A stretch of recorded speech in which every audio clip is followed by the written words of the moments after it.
आज आपण बोलणार आहोत ते देशाच्या अर्थसंकल्पीय अधिवेशनाबाबत। यंदाचा अर्थसंकल्प देशाच्या अर्थव्यवस्थेला नवं वळण देऊ शकतो।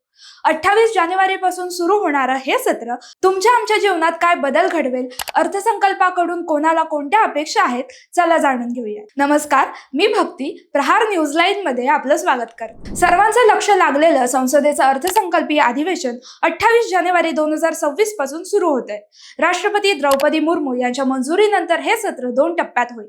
पहिला टप्पा 28 जानेवारी ते 13 फेब्रुवारी आणि दुसरा टप्पा 9 मार्च ते 2 एप्रिल असा असेल। या दोन्ही सत्रांचा केंद्रबिंदू असेल ती 1 फेब्रुवारीला सादर होणारा केंद्रीय अर्थसंकल्प 2026-27। या अर्थसंकल्पाकडे सगळ्या देशाचं लक्ष लागलंय, कारण महागाई, नोकऱ्या, कर प्रणाली, शेतकरी उत्पन्न आणि उद्योगांची दिशा हे सगळे याच एका कागदावर ठरणार आहे। अर्थमंत्री निर्मला सीतारामन या सलग 9वा अर्थसंकल्प सादर करत आहेत। संसदेत अर्थसंकल्प सादर करण्याचा इतिहास रचण्यापासून त्या एक पाऊल दूर आहेत। मोरारजी देसाई यांनी सलग 10 वेळा अर्थसंकल्प सादर केला होता। हा अर्थसंकल्प फक्त आकड्यांचा खेळ नाही, तर 2026 चा अर्थसंकल्प हा देशाच्या अर्थव्यवस्थेचा आरसा असेल।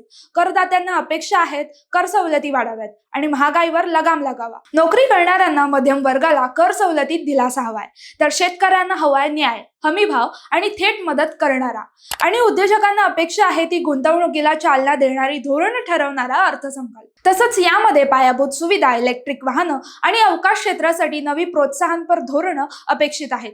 वित्तीय तूट नियंत्रणात ठेवण्यावर विशेष भर दिला जाईल, तसंच हवामानपूरक आर्थिक गुंतवणुकीलाही चालना दिली जाईल। हे सर्व विकसित भारतच्या दिशेने टाकलेली ठोस पावलं असतील, ज्यात राज्यस्तरीय वित्त संस्था आणि शहरांसाठी स्वावलंबी विकास योजना राबवली जाण्याची शक्यता आहे। 2026-27 चा अर्थसंकल्प हा देशाची राजकीय आणि आर्थिक दिशा ठरवणारं युद्धक्षेत्र ठरू शकतं। आज भारत वेगाने वाढणारी अर्थव्यवस्था आहे, तरीही या अर्थसंकल्पाकडून सर्वसामान्यांकडून आशा आहेत। मोदी सरकार या अर्थसंकल्पात विकासाची आकडेवारी मांडण्याची आणि सर्वांना दिलासा देण्याची शक्यता वर्तवण्यात येते।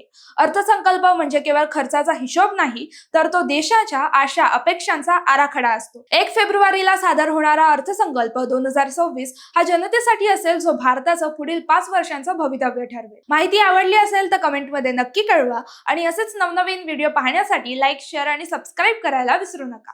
धन्यवाद।